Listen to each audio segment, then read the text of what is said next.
First off, I was a law enforcement specialist in the Air Force, and I was an intel analyst in the Army. Well, first I filed when I first got out for good, just to try to get some kind of acknowledgement of a few things, but they turned me down. Well, VA was not really pushed that much back in the 90s, so you didn't think that much more about it. And then I had a brother that worked for the VA, and when I fell on hard times, he got me into doing a hardship anyway to the VA. And then I reconnected with a couple of Air Force friends. They got me to think about filing again and seeing what I could get. By that time, I had already gotten on Social Security disability. It helps, but I mean, it's when you're not working, they just pay you barely enough to get by on Social Security. A friend of a friend had said, well, he had some success, and my friend had some success too. I figured it wouldn't help, maybe just to at least get some help wording and stuff right. Well, I mean, it's been easy. There's nothing complicated about it.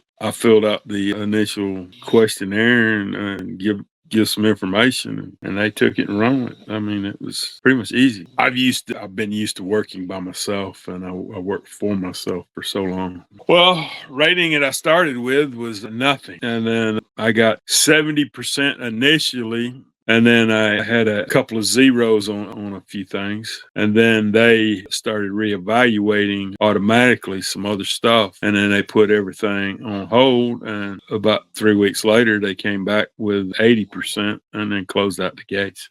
Persistence. I would share with them, be persistent. Don't hesitate to ask for help when you think you deserve it. And don't be so proud that you don't ask for the help, because you put in the time. They deserve to fulfill their promises.